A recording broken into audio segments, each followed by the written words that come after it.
दोस्तों नमस्कार, मैं हूं विनीता यादव। आज आपको एक ऐसे शख्स से मैं मिलाने जा रही हूं। यूं तो राजनीति में आपने बहुत अलग अलग तरह के चेहरे और चरित्र देखे होंगे, लेकिन कुछ ऐसे खास लोग जो अक्सर ज़मीन से बहुत जुड़े रहते हैं और देश को एक नई दिशा देने का काम करते हैं।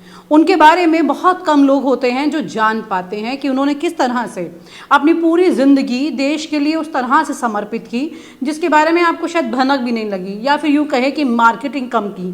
क्योंकि आज मार्केटिंग का ज़्यादा दौर है, जो जितनी बड़ी मार्केटिंग करता है उतना बड़ा नेता हो जाता है। लेकिन यहाँ पर नेता की परिभाषा ही थोड़ी अलग हो गई है। खैर, मैं आपको मिलाने जा रही हूँ संजय कुमार जी से। आज Sanjay Kumar ji Jammu Kashmir national people's front के चेयरपर्सन है। इन्होंने इसे शुरू किया है और ज़िंदगी इनकी बिहार से दिल्ली पहुंची, दिल्ली से कश्मीर पहुंची, और बहुत सारी ऐसी चीज़ें हैं जो कश्मीर को लेकर आपको शायद नहीं पता होंगी। किस तरह से कश्मीर में बहुत कुछ ऐसा घटता है जिसके बारे में आपको अभी तक पूरी क्लैरिटी और पूरी जानकारी नहीं मिली होगी। आज संजय जी के साथ हम बात करेंगे।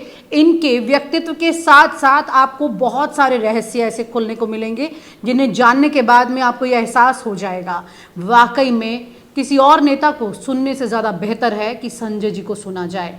सेंट स्टीफन से इन्होंने अपनी पढ़ाई की है और उसके बाद में अपने पूरा जीवन जो है, जैसे इन्होंने देश के बाकी कामों के लिए समर्पित किया, खासतौर से जम्मू कश्मीर के लिए, तो आप समझ लीजिए कि जम्मू कश्मीर की बहुत इनसाइड स्टोरीज ऐसी हैं जो आपको नहीं पता है और ना ही कोई अधिकारी और नेता इसके बारे में ज़्यादा बात करते हैं। लेकिन आज हम संजय जी से ये सब सुनने वाले हैं। साथ ही साथ मैं एक और आपको बात बताते हुए चलती हूँ, क्योंकि इन्होंने ना सिर्फ अपने जीवन को दिया है इस सोशल वर्क में, बल्कि और भी बहुत कुछ है जो इनके हाथ से, इनके जीवन से चला गया। इस इंटरव्यू में आपको वो भी पता चलेगा और आप हैरान होंगे, क्योंकि मैं खुद बहुत हैरान हूँ ये सुनकर कि संजय जी ने अपने जीवन में इतने कष्ट भी झेले और उसके बाद आज वो हमारे साथ बैठे हैं। संजय जी बहुत बहुत शुक्रिया। न्यूज़ नशा में आज आपका स्वागत है। न्यूज़ नशा में हम बहुत ही कम लोग का इंटरव्यूज़ करते हैं, लेकिन जिनके हम इंटरव्यूज़ करते हैं कहीं ना कहीं हमारे जहन पर और हमारे दिमाग पर उनकी छाप छूटती है। तब आपके बारे में जब मुझे पता लगा, मैं जानना चाहती हूँ और लोगों को मैं चाहती हूँ वो जाने आपके द्वारा कि आपका जीवन जो है वो रणवीर सेना की भी बात की जाए, या आप जम्मू कश्मीर में टेररिस्ट ग्रुप की भी बात कर लीजिए, या फिर बहुत सारी ऐसी चीज़ें हैं जहां पर आपने उसको लगाया। अब आप लोगों को ही आपसे पता चलेगा कि दरअसल ये जीवन किस तरह से लगा और कैसे आपने तमाम बदलाव किए। मैं बहुत बहुत कृतज्ञ हूँ कि आपने मुझे, सच पूछे तो मुझे मौका दिया। जहाँ तक बात है करने का, तो मैं आपसे स्पष्ट कहूँ कि मैं निमित्त मात्र हूँ। अब पढ़ाई लिखाई करते समय, खासकर जब मैं दिल्ली में पढ़ रहा था, तो ज़रूर मन में बराबर चलता था कि व्यक्तिगत तरीके से जॉब प्राप्त करके और अपना और अपने परिवार का कुशल क्षेम को देखना महत्वपूर्ण बात अवश्य है, लेकिन उससे भी महत्वपूर्ण बात है कि उस समय की तत्कालीन देश की जो परिस्थितियाँ थी कि जम्मू कश्मीर में टेररिज्म था, पंजाब में मिलिटेंसी थी, नॉर्थ ईस्ट इंडिया में इंसर्जेंसी थी और बाकी देश के हिस्सों में माओइज्म था। और उसी में मेरा जन्म का प्रदेश जो बिहार है, वो इन तीनों तरह के हिंसा से ज़्यादा प्रभावित था। जिसको आपने नाम भी बोला, रणवीर सेना। दरअसल रणवीर सेना और CPIML के बीच नरसंहार की एक दौर चला था उस समय। मैं बता दूं, जब मैं यहाँ कॉलेज में 91 में पढ़ने आया था तो बार बार, एक तो अच्छा विद्यालय, महाविद्यालय था जहाँ से मैं पढ़ रहा था, और आए दिन इस पर किसी न किसी तरह की चर्चा परिचर्चा भी होती थी, और मन में एक बात बराबर अवश्य उठता था कि इस हिंसा को कैसे ठीक किया जाए। देखिए, जब आपने रणवीर सेना की बात की, मैं एक बात उसके बारे में बोलूं कि आज तक जो एक नैरेटिव रणवीर सेना और CPIML को लेकर बनाई गई है कि ये जातिगत हिंसा प्रतिहिंसा था, उसकी मैं सच्चाई आपको आज बताने जा रहा हूँ।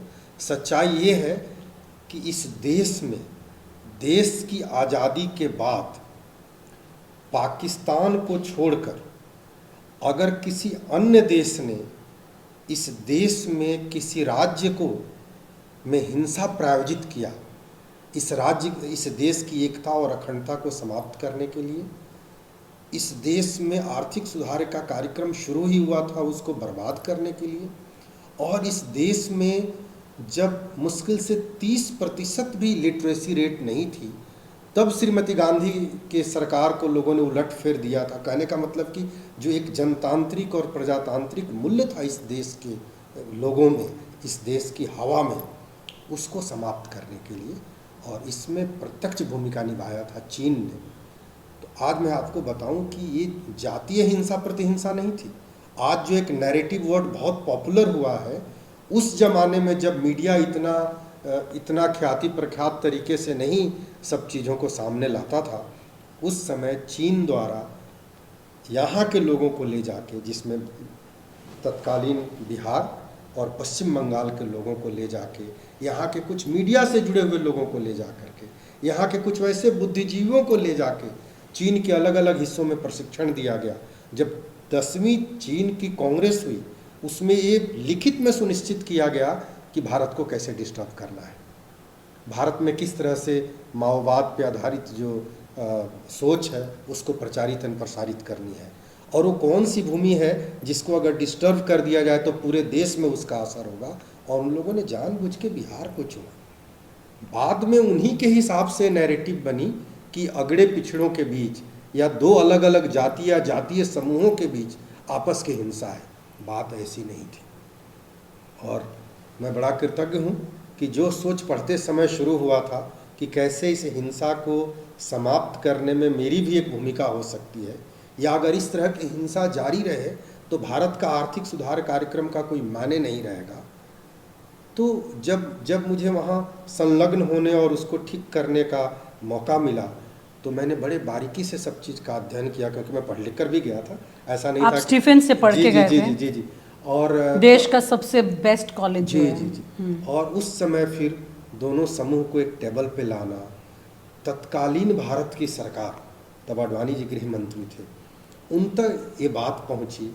फिर उनके कहने के हिसाब से उस समय के उस सरकार के एक प्रतिनिधि के सामने दोनों समूहों को की मीटिंग कराना। फिर इस हिंसा दोनों समूहों में मतलब रणवीर सेना भी और CPI-ML भी। ठीक है। हाँ। आपने इन दोनों को टेबल पे सरकार के सामने बिठा दिया? सरकार के सामने नहीं, सरकार के तक आने से पहले ही दोनों अक्रॉस द टेबल बैठ चुके थे। तो इसमें आपने बहुत अहम भूमिका निभाई? एक निमित्त के तौर पे मेरी महत्वपूर्ण भूमिका थी, क्योंकि उस समय तक कोई एक व्यक्ति या संगठन इस तरह के हिंसा को, ऐसा अक्सर होता है ना कि सरकार ऐसे संगठन से बात करना चाहती है पर कोई बीच में अच्छा मीडिएटर नहीं होता है जो उस टेबल पे लाके चर्चा करा सके, ऐसा? हाँ, लेकिन तत्कालीन जो सरकारें थी उनको इस तरह का कोई सच पूछिए तो क्लू नहीं था। अच्छा। उस समय तक की बातें ये थी कि अगर असम में उल्फा परेशान है तो चलो किस तरह से एक ट्रीटी साइन कर लें, पंजाब में अगर है तो वहाँ किस दिशा में उसको ठीक किया जाए। तो ठीक करने में कहीं ना कहीं एक कॉम्प्रोमाइज का भाव था। दूसरा भाव ये था कि हमारे लोग ही आपस में लड़ रहे थे, उन दोनों के बीच कभी भी एक राज्य के या एक ही देश के अलग अलग भाषा भाषी या समूह के लोग जब आपस में लड़ते हैं तो शायद सरकार इसमें पूरी तरह से सफल नहीं होती है उनमें कम्युनिकेशन कराने के लिए। जरूर से कोई एक तीसरे पक्ष की जरूरत है जिसकी क्रेडिबिलिटी हो, जिसके ऊपर लोग प्रश्न चिन्ह नहीं लगाए। आपकी बात मान ली दोनों ने? अब ऐसा तो नहीं हुआ कि 2 दिनों में मान ली। 2.5-3 साल तक मैं तत्कालीन बिहार और तब झारखंड भी अलग नहीं हुआ था, बड़ा मशक्क़त करना पड़ा, इनके सभी नेताओं से मिलना हुआ। मिलने से पहले बहुत तरह की आपस में ट्रस्ट डेफिसिट थी जिसको एड्रेस करना पड़ा। और जब वो एड्रेस हुआ, जब हम सब आपस में मिले, तो एक बार नहीं, शायद मुझे लगता है कि कई बार मिलने जुलने के बाद तब ये तय हुआ कि नहीं, एनफ इज़ एनफ, कहीं ना कहीं इसका तो एक अंत करना होगा। क्योंकि पूरी की पूरी जो लोग आपस में लड़ रहे हैं, न केवल वे बर्बाद हो रहे हैं बल्कि साथ में बिहार भी बर्बाद हो रहा है। और इसका लाभ किसको मिल रहा है? तो एक ऐसे देश को मिल रहा है जो हमारा दुश्मन है, और उस देश ने हम लोगों को आपस में दुश्मनी पैदा कर दिया। तो ये चीज़ खासकर जो लोग कम्युनिस्ट आइडियोलॉजी से प्रभावित होते हैं, सच पूछिए तो उनके दिमाग में इस चीज़ को डालना कम से कम असंभव वाली बात है। लेकिन ये हुआ, और आप देखेंगे, मैं आपको ऑन द रिकॉर्ड कह रहा हूँ, 2002 19 अगस्त को बिहार के औरंगाबाद में अंतिम नरसंहार हुआ नरसंहारों के दौर में 2002 के बाद आप गूगल कीजिए, क्या बिहार में कोई एक नरसंहार उसके बाद हुआ है?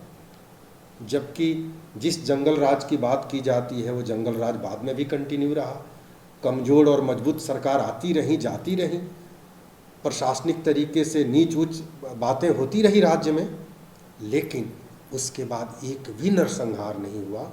और मैं ये आपको दावे के साथ कह सकता हूँ कि आधुनिक विश्व में, खासकर वर्तमान यूनाइटेड नेशन ऑर्गेनाइजेशन बनने के बाद, जिसका उद्देश्य था दुनिया में वॉर नहीं हो, दुनिया से गरीबी दूर की जाए, दुनिया से हिंसा को दूर की जाए, पहली बार एक दूसरे देश के द्वारा प्रायोजित हिंसा को जड़ से समाप्त अगर कहीं हुआ तो वो बिहार में हुआ। ये दुनिया के लिए बहुत महत्वपूर्ण है, क्योंकि तब मैंने एक स्टडी करके तब के प्लानिंग कमीशन को एक पेपर दिया था कि अगर भारतवर्ष की जो ढांचागत हिंसा है, स्ट्रक्चरल वायलेंस है, जिसको मिलिटेंसी, टेररिज्म, इंसर्जेंसी और मॉविज्म कहते हैं, अगर वो 50% कम हो जाए तो देश की जीडीपी ऑटोमेटिकली 2.5 to 3% बढ़ सकती है। अब आप देखिए, देश की सोशियोलॉजी एंड इकोनॉमिक्स से इसका और ताना बाना से इतना जुड़ाव है। और तो हमारे देश में इस तरह के टेररिस्ट ग्रुप जो हैं वो क्यों नहीं ख़त्म हो पाते, जब हमारे देश की इकोनॉमी से अगर वो नहीं हो तो अच्छी बढ़ सकती है? आपने जो बात कही है, मैं इसमें एक सवाल इस दृष्टिकोण से, क्योंकि जब मैं तत्कालीन, मैं नाम नहीं लूँगा, तत्कालीन जब बड़े उच्च अधिकारी से जब मैंने, तब के योजना आयोग था, अब नीति आयोग हुआ है, योजना आयोग के जब अधिकारी से मैंने मिला तो उन्होंने साफ साफ कहा कि एक तो अभी क्रिकेट मैच चल रहा है, मैं डिस्टर्ब नहीं होऊंगा, और दूसरा उन्होंने कहा कि क्या असंभव सी बात है, वर्तमान राजनीतिक परिदृश्य का ही ये सब चीज़ उपज है, तो इसको आप क्या करेंगे? ये वर्तमान राजनीतिक परिदृश्य क्या है? हाँ, अब जहाँ जिस देश के कर्ता धर्ता ये मान लेते हैं कि ये समस्या या ये अच्छाई वर्तमान राजनीतिक परिदृश्य के ही कारण है, फिर उसका कोई हल वे कभी नहीं ढूंढते हैं। और ये एक बहुत टिपिकल लाइन होती है, बड़ी टिपिकल लाइन है और बड़ा डिमोरलाइजिंग लाइन है। इसके बाद बात खत्म। हाँ, कि आप बड़े उम्मीद के साथ गए हैं, उत्साह के साथ गए हैं कि जो मैं सॉल्यूशन देने जा रहा हूँ वहाँ मैं पर्दे के पीछे रह के सरकार का हेल्प करूँगा, लेकिन सरकार बोल रही है कि नहीं, ये तो वर्तमान परिदृश्य का ही है। माय गॉड, गजब। लेकिन आपकी लड़ाई यहाँ से शुरू हुई, फिर इसके बाद कश्मीर के जो टेररिस्ट हैं उनके परिवारों को एक साथ लेकर आना, आपने इसमें काम किया। कितनी फैमिलीज थी, क्योंकि कश्मीर में तो 370 हटाने वाली जो स्थिति है उसको लेकर के सरकार ने अपनी काफ़ी पीठ थपथपाई, लेकिन उससे पहले भी बहुत कुछ हुआ है जिसमें आप मतलब लोगों के साथ आपको डर नहीं लगा वहाँ पे कश्मीर में कि यार आप बिहार से आए हुए हैं, वहाँ पर कश्मीर वाले तो वैसे कश्मीर को ज़्यादा प्रायोरिटी देते हैं और आप उनको सिखा रहे हैं कि भाई आप पत्थर मत फेंकिए, आप पढ़ाई कीजिए, आप ड्रग्स मत लीजिए। ये आपको दिक्कत नहीं आई ये सब चीज़ों को उन्हें समझाने में, या उन्होंने कैसे स्वीकारा इस बात को? देखिए, आज मुझे जब मैं आपसे बात कर रहा हूँ जी, तो ऑलमोस्ट 23 वर्ष के करीब हो गए मुझे जम्मू कश्मीर और विशेषकर कश्मीर में रहते हुए। तो मेरा प्रांत बिहार तो केवल जन्म के लिए ही है, कर्मभूमि तो मेरी जम्मू कश्मीर ही हुई। मैं अवश्य कहूँगा कि जब मैं 2002 में गया था तो बहुत चुनौतियाँ आई, उस समय कोई जानते नहीं थे। मैं तब 6 ज़िले हुआ करते थे कश्मीर घाटी में, अनंतनाग, पुलवामा, श्रीनगर, बारामूला, बड़गाम एंड कुपवाड़ा।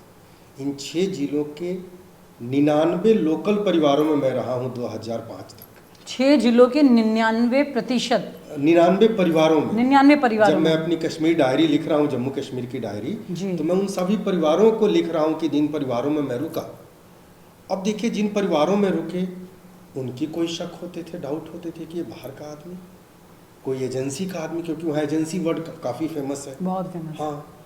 फिर शाम तक जो उस समय बीएसएफ थी वहाँ, उस समय पुलिस के लोग थे, उस समय मिलिट्री एंड पैरामिलिट्री फोर्स के जो अलग अलग लोग थे, वो उस परिवार से पूछना कि ये नया आदमी कौन सा आया है। दोनों तरफ से फंस रहे थे। दोनों तरफ से फंस रहे। एजेंसी भी पूछती है और एजेंसी से डरने वाले भी पूछते हैं। कई ऐसी घटनाएं हुई कि जिनको एजेंसी और सिक्योरिटी फोर्सेस ढूंढ रही थी, रात को वे लोग आ गए कि ये कौन है, कैसे काफिर आपके घर में एक रुका हुआ है। तो दोनों तरफ से चुनौतियां थीं और मैं शब्द में बयान नहीं कर सकता उन चुनौतियों के बारे में, क्योंकि आज भी जब मैं आपसे बात करते करते स्मरण कर रहा हूँ तो मुझे लग रहा है कि क्या मैं वही व्यक्ति हूँ जो उन सभी परिस्थितियों से निकल कर आज आपसे इस मुद्दे पे बात कर रहा हूँ। बहुत मुश्किल है, मतलब बहुत बहुत जटिल, हाँ। बहुत ही डरावनी। जिंदगी का डर नहीं लगा आपको इस बीच? क्योंकि बातें डरावनी है तो जिंदगी का डर तो रहा होगा कहीं। मैम, जब आप एक मिशन में रहते हैं ना, तो डर वाली जो मुझे लगता है कि वो केमिकल बनती नहीं है मन में, जैसे उस मिशन से तो संजय जी, इसी वजह से आपने मतलब सब कुछ अपना लाइफ का यहाँ पर इसी सोशल वर्क में कश्मीर में लोगों को समझाने सिखाने में दे दिया? मतलब नॉन कश्मीरी, एक नॉन कश्मीरी ये कर रहा है। मैं कहूँगा कि मैंने दिया नहीं, मुझे बहुत कुछ मिला।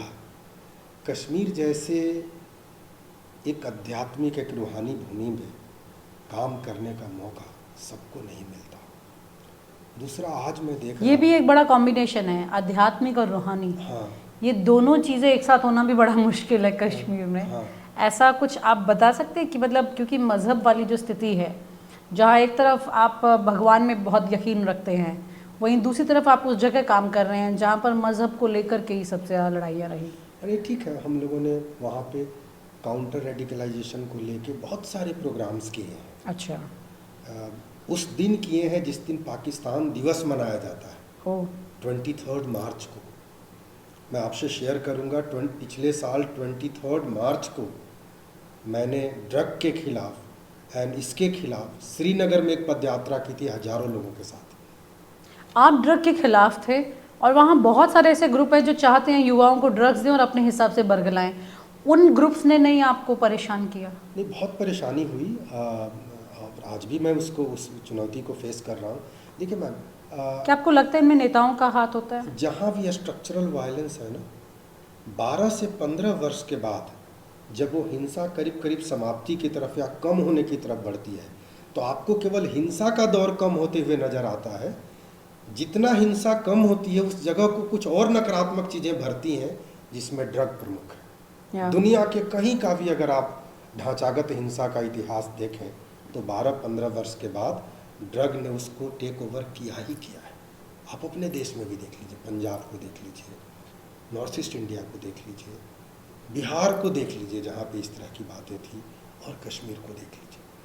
तो विजन डेफिसिट इस देश में बराबर रहा, और आज भी है कि हम टेररिज्म, मिलिटेंसी, इंसर्जेंसी को तो समाप्त करना चाहते हैं, लेकिन उससे उपजी जो दूसरी परिस्थिति है उसकी समाप्ति के तरफ, क्योंकि वो केवल प्रशासनिक क्षमता से नहीं समाप्त किया जा सकता, उसके लिए सक्रिय तरीके से समाज की भूमिका और सिविल सोसाइटी की भूमिका महत्वपूर्ण है। और मैं देख रहा हूँ कि सरकारें जनरली नागरिक समाज की भूमिका को अभी तक उतना पहचान नहीं दे पाई है जितना कि देनी चाहिए। राइट। मैं एक और बात जानना चाह रही थी कि जैसे कुछ ऐसे युवा की किसी की कोई ऐसी स्टोरी आपके पास हो जिसको आपने ड्रग से हटाने की कोशिश कर वो टेररिज्म की तरफ जा रहा हो? एक नहीं है, कई है। अच्छा।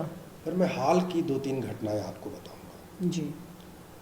श्रीनगर के लाल चौक पे हमारे party Jammu Kashmir nationalist people's front का ऑफिस है। लाल चौक पर? लाल चौक पे। जिसे सबसे इसका भी एक सांकेतिक महत्व है कि एकमात्र राजनीतिक दल है जिसका हेडक्वार्टर जो है वो श्रीनगर में है। तो आए दिन कई परिवारें आती हैं, क्योंकि उनको लगता है कि ड्रग के खिलाफ काम कर रहे हैं तो हमारे बच्चों का रिहेबिलिटेशन भी होगा। 2 चीज़ें मुझे हिला दी।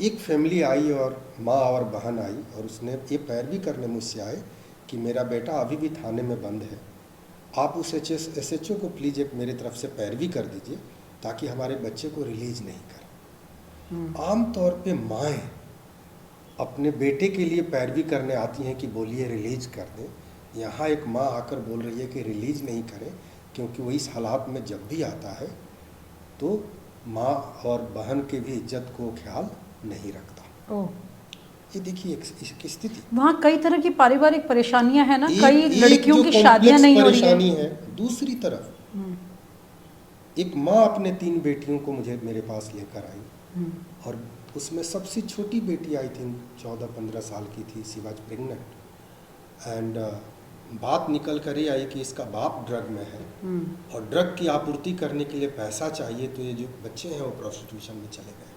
हाँ, ये काफ़ी मैंने इस पर स्टोरी की है बहुत साल पहले तो भी, ये सब ये होता है चीज़ें, वहाँ। हाँ, ये सब जो चीज़ें जब आई तो मुझे लगा राजनीति अब दूसरी तरफ है। ड्रग से उपजी जो हिंसा की शुरुआत जो दूसरे लेवल की होगी, उसका समाधान दुनिया के व्यवस्थाओं ने अभी नहीं ढूंढा है।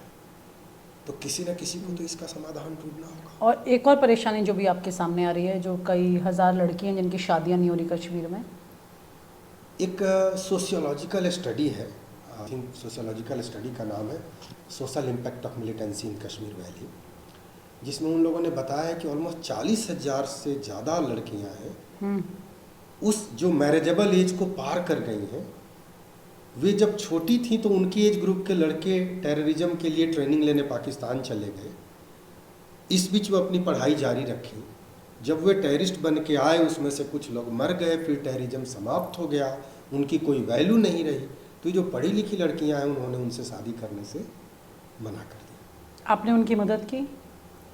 बहुत जगहों पे, बहुत तरीके से, ओके। बहुत तरीकों से कि उनकी शादी वहाँ ना हो। कि नहीं, कई जगह शादियों के लिए उनके घर के लोग दबाव डालते थे। जो जिस लड़के का चाल चरित्र सही नहीं था, जिसने कभी गन उठाया था। अब एक आधुनिक जो एक इंफॉर्मेशन टेक्नोलॉजी आया, कम्युनिकेशन बढ़ा, सबके हाथ में मोबाइल आया। अब दुनिया की कोई भी लड़की नहीं चाहेगी कि उसके जो शौहर हो, उसका जो हस्बैंड हो, वो दागी आदमी हो। क्योंकि महिलाएं आमतौर पे अपने पति से, तो महिलाओं में ऐसे लड़कों के लिए एक्सेप्टेंस नहीं है कश्मीर में जो कि टेररिज्म में इन्वॉल्व रहे होते हैं? लार्ज स्केल पे जो लड़कियां काफ़ी पढ़ लिखी, क्योंकि कश्मीर बड़ा प्रोग्रेसिव ये है। आज भी अगर देखिए, पिछले 2 महीने सिविल सर्विसेज का रिजल्ट आया है, तो जम्मू कश्मीर से लार्ज स्केल पे लड़के लड़कियों ने सिविल सर्विसेज क्वालिफाई की हैं। मेडिकल में, इंजीनियरिंग में। मुझे लगता है कि एक छोटे से राज्य से जितने जम्मू कश्मीर की, खासकर कश्मीर वैली की लड़कियां दुनिया के मेडिकल कॉलेजेज में मेडिकल की पढ़ाई करने जाती हैं, शायद ही किसी स्टेट के जिसका जनसंख्या कम हो लेकिन इस लेवल पे, इस प्रतिशत पे जाती हूँ। तो पढ़ाई लिखाई का वहाँ एक माहौल है।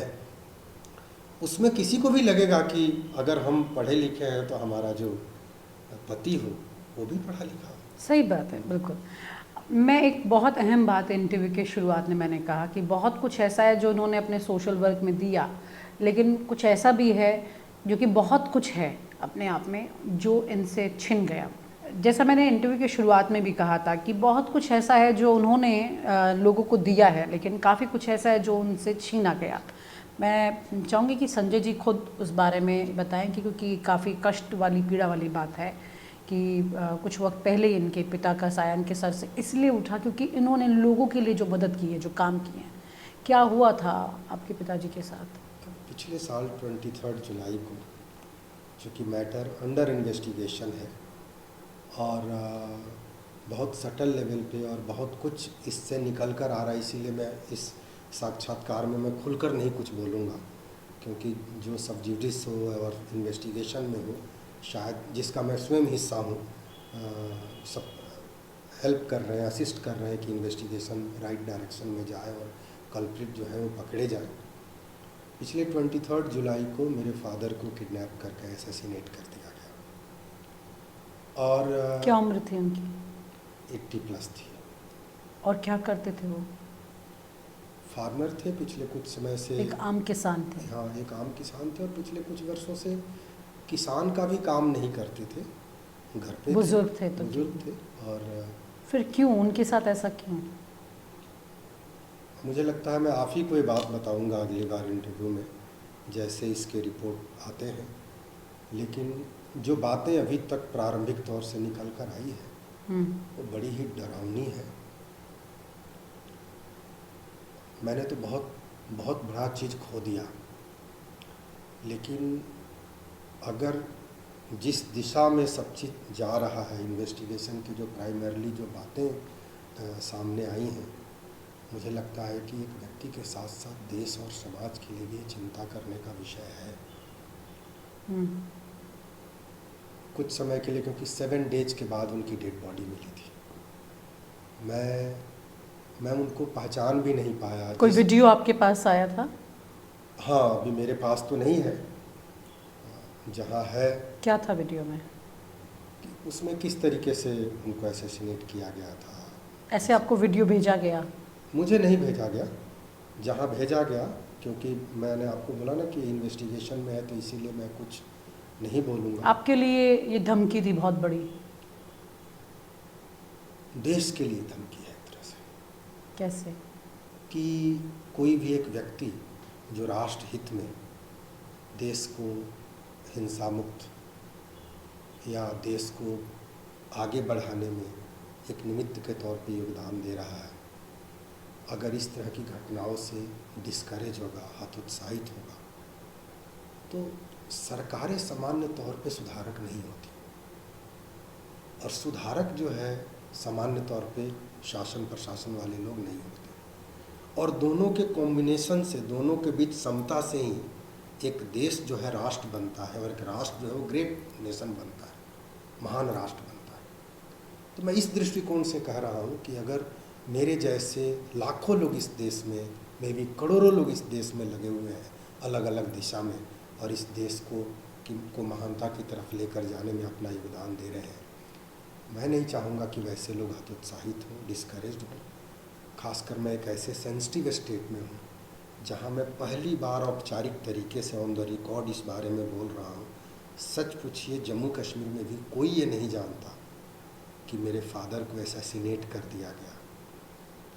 और उस परिस्थिति के बाद जब मैं पदयात्रा का नेतृत्व कर रहा था ड्रग और हिंसा के खिलाफ एंड करप्शन के खिलाफ जम्मू एंड कश्मीर में, और इस तरह के पदयात्रा करने के क्रम में ही मुझे कई तरह के सूचनाओं का आदान प्रदान, धमकियों का आदान प्रदान हुआ था। और मुझे पता था कि हाँ, इस तरह की बातें होंगी, क्योंकि दुनिया में आज तक ड्रग के खिलाफ, खासकर एक ऐसे क्षेत्र में जहाँ आतंकवाद लंबे समय तक बहुत रहा हो, किसी ने पदयात्रा करके लोगों का जन जागरण नहीं किया था। इस समाज के लिए भी ये क्या है, क्योंकि ये केवल कुछ लोग नहीं होते हैं जो ड्रग के काम में इन्वॉल्व होते हैं। समाज का एक वर्ग इन्वॉल्व होता है जिसकी इकोनॉमी का हिस्सा ड्रग एंड हिंसा होता है। तो आपको लगता है कि इस तरह के लोगों ने कहीं ना कहीं आपके पिता को असैसिनेट करने में भूमिका निभाई? अब रणवीर सेना और जो आपने उस वक्त में काम किया उसमें कोई बदले की भावना थी, या कश्मीर में आप तरह तरह से और भी काम करते रहे हैं? मैं किसी भी तरह टेररिस्ट लड़कों को आप अच्छी राह पे लाने का काम करते रहे? किसी भी तरह से मैं किसी जल्दीबाजी के कंक्लूजन पे नहीं पहुंचना चाहूँगा जब तक कि कोई चिट्ठी उन्होंने नहीं लिखी, लिखी कृपा से जब तक कि पूरी तरह से रिपोर्ट नहीं आता। अभी जून में उनकी वर्षी है, मैं वापस अपने गांव जा रहा हूं। सच्चाई ये है कि जब उनको मारा गया था तो पहली बार गांव में रहने में भी एक डर का माहौल था।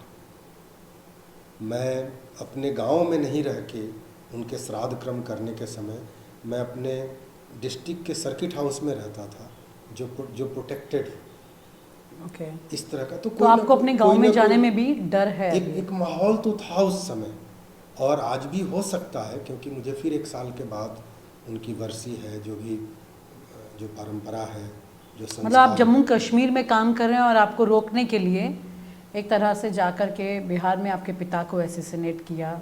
आप नाम नहीं ले रहे हैं, लेकिन हाँ, कुछ तो ऐसी संगठन या इस तरह के लोग रहे हैं जो इनके काम से जिनको दिक्कत परेशानी रही है, ये ज़रूर हुआ है। आगे का मैं आपसे एक आखिरी सवाल करती हूँ, आगे की आपकी क्या खास ऐसे आपके माइंड में कुछ विजन है जिसको आप मिशन के तौर पर लेना चलना चाहते हैं? आर्टिकल 370 हटा, एक बहुत बड़ी घटना हुई देश के लिए, महत्वपूर्ण घटना। आर्टिकल 370 हटने के बाद से जो एक नैरेटिव बनी है, कि नैरेटिव का एक पक्ष भी है कि ये राजनीतिक प्रॉब्लम है, तो मुझे लगा कि कम से कम एक पक्ष को तो एड्रेस करना है। मुझे लगा कि आर्टिकल 370 हटाना बहुत महत्वपूर्ण है, लेकिन वो जो स्थान खाली हुआ उसको भरना भी बहुत महत्वपूर्ण है। तो मेरे साथ हजारों लोग जम्मू कश्मीर में जुड़े हुए थे, उनको एक प्लेटफॉर्म देना था। तो मैंने एक राजनीतिक दल का निर्माण किया जिसका नाम है Jammu Kashmir nationalist people's front. मैं फाउंडर एंड चीफ पैट्रन हूँ। शेख मुजफ्फर अहमद इसके प्रेसिडेंट हैं, चेयरमैन हैं। और तमाम तरह के पूरे जम्मू कश्मीर के ये लोगों आपने तभी शुरू किया जब आर्टिकल 370 70 हटने के बाद, जब मैंने अपने 2019 के बाद 2019 के बाद 2022 में इसको इलेक्शन कमीशन ने रजिस्टर्ड कर लिया। और आज एकमात्र पार्टी है Jammu Kashmir nationalist people's front जो जम्मू कश्मीर के 5 लोकसभा में से 4 सीटों पे कंटेस्ट कर रही है। और केवल कंटेस्ट नहीं कर रही, इतने कम समय में लोगों का इतना समर्थन मिल रहा है। 4 जून को परिणाम आएगा तो मुझे भी पता चलेगा कि कितने लोगों ने वोट किया। लेकिन देखिए, एक कुछ और भी इसकी विशेषता है। लेकिन आपको नहीं लगता ऐसी स्थिति में 370 के मुद्दे को लेकर बीजेपी अपनी एक नज़र रखने की कोशिश कर रही हो चीज़ों पर? नहीं, ठीक है, बीजेपी एक बड़ी पार्टी है, उनके पास बड़े बड़े रणनीतिकार हैं, वो ज़रूर नज़र रखे होंगे। वे तो अभी जम्मू कश्मीर घाटी में चुनाव भी नहीं लड़े, उसके पीछे भी उनकी कोई रणनीतिक सोच होगी। लेकिन ये पार्टी जब बनी और पहला चुनाव लड़ने, क्यों नहीं लड़ना चाहा उन्होंने चुनाव वहाँ से? अब मैं उनका प्रवक्ता तो नहीं बन सकता। नहीं, लेकिन आपको वजह क्या दिखती है? मैं कुछ भी नहीं कह सकता। अगर वो लड़ते तो क्या उनको अच्छे रिजल्ट्स मिलते? मैं वो उस पर भी नहीं जाऊंगा, लेकिन मैं आपको ज़रूर कहूँगा कि उनको लड़ना चाहिए था चुनाव। क्योंकि गांव-गांव में जब मैं पदयात्रा कर रहा था तो मैंने देखा कि बीजेपी के कार्यकर्ता हैं। तो एक दृष्टिकोण से मुझे लग रहा है कि उनको लड़ना चाहिए था कि वो कार्यकर्ता का उत्साह जो है वो कम नहीं हो जाए। मोदी जी की एक पहचान बनी है, मोदी जी के कार्यों की लोगों के, आम लोगों के बीच एक पहचान बनी है। ऐसा लगता है आपको? हाँ, उनको चुनाव लड़ना चाहिए था। हम लोग लड़े क्योंकि हम लोगों की अपनी एक पहचान बनी थी। पदयात्रा करने के बाद एकमात्र पॉलिटिकल पार्टी है जिसका मिशन स्टेटमेंट एंड मैनिफेस्टो एक ही है, कश्मीर को हिंसा से, ड्रग्स से और करप्शन से मुक्त करना। ये तीनों ऐसा मुद्दा है। तीसरी बात मैम, इस पार्टी में 99.9% वे लोग हैं जिसकी पहली पीढ़ी है सियासत में और राजनीति में। आपने जो पार्टी शुरू की बनाई है इस लक्ष्य से ही बनाई गई थी। दूसरा लक्ष्य था कि आमतौर पे उन पार्टियों ने कहीं ना कहीं पाकिस्तान के साथ कनेक्शन है। पाकिस्तान वाले कनेक्शन वाले पार्टियां बोलती हैं कि इनके ये दिल्ली के बी टीम है। ये बी और ए टीम और सी टीम के बीच में कोई एक ऐसी राजनीतिक दल की जम्मू कश्मीर में आवश्यकता थी जो क्रेडिबल हो। और आप 4 सीटों पर चुनाव लड़ रहे हैं इस बार। कोई पार्टी नहीं लड़ रही है, किसी पार्टी से अलायंस नहीं है। एक ऐसे व्यक्ति चुनाव लड़ रहे हैं जिनके भाई जो हैं तिहाड़ जेल में बंद हैं, सेपरेटिस्ट हैं, और उनके भाई बारामूला से मुनीर खान हमारे पार्टी के कैंडिडेट हैं। पूरे मीडिया में हल्ला मचा हुआ है इस बात को लेके। लेकिन ये भी जिम्मेदारी थी कि जिन लोगों ने या 87 में जो गलती हुई, या 87 में कुछ लोग जीत रहे थे चुनाव, उनको हरा के किसी को जिता दिया गया, उसके बाद ये नैरेटिव और बन गई कि हम लोगों ने गन इसलिए उठाए क्योंकि हम डेमोक्रेटिक तरीके से हिस्सा बनना चाहते थे, मुझे दिल्ली ने बनने नहीं दिया। इस चुनाव के माध्यम से बिना पैसों के तो निर्मला सीतारमण जैसे नेता ने भी ये बोल दिया कि मैं चुनाव नहीं लड़ सकती। आपने कैसे पार्टी शुरू की और इतने लोग को चुनाव लड़वा लिया जम्मू कश्मीर में? ये सबसे बड़ी चुनौती है, सबसे बड़ी चुनौती है मेरे लिए। आपको जानकर आश्चर्य होगा, हम लोगों ने एक संत को जम्मू लोकसभा सीट से चुनाव लड़ाया और पार्टी ने टोटल, मुझे नहीं लगता है कि 20-25,000 रुपीज़ खर्च की होगी पूरे पार्लियामेंट का इलेक्शन कंटेस्ट करने। अच्छा, मतलब उनके जहाँ करोड़ों का खर्चा है वहाँ आप कह रहे हैं हज़ारों में? हाँ, उनके जो राशि दी जाती है नॉमिनेशन करने के लिए, उसको छोड़कर हाँ शायद ही मुझे लगता है कि 25-30 हज़ार रुपये खर्च हुए होंगे। तो आप इतना एक्टिव काम करें तो बीजेपी ने आपको अप्रोच नहीं किया अभी तक? नहीं, किसी ने अप्रोच नहीं किया, क्योंकि देखिए राजनीति में होता क्या है कि शायद अब लोकसभा में पार्टी अच्छा करे, मत अच्छे आए, लोगों के जिस तरह से समर्थन मिल रहे हैं, तो मुझे लगता है कि जम्मू कश्मीर का दशा और दिशा ये पार्टी बदलने में ज़रूर निमित्त की भूमिका निभाएगी। जी, कुल मिलाकर जम्मू कश्मीर में दशा और दिशा कितनी बदलेगी ये तो पता नहीं, लेकिन संजय जी के कान से बहुत लोगों की ज़िंदगी ज़रूर बदली है। और आप इस इंटरव्यू के बाद संजय जी के लिए कोई संदेश अगर देना चाहते हैं तो न्यूज़ नशा के कमेंट बॉक्स में ज़रूर लिखिएगा। Thank you so much. Thanks. और आप हमसे जुड़े रहने के लिए सब्सक्राइब करें YouTube पर, फॉलो करें Twitter पर और लाइक करें Facebook पर। और ज्यादा जानकारी के लिए आपको टाइप करना होगा सिर्फ न्यूज नशा।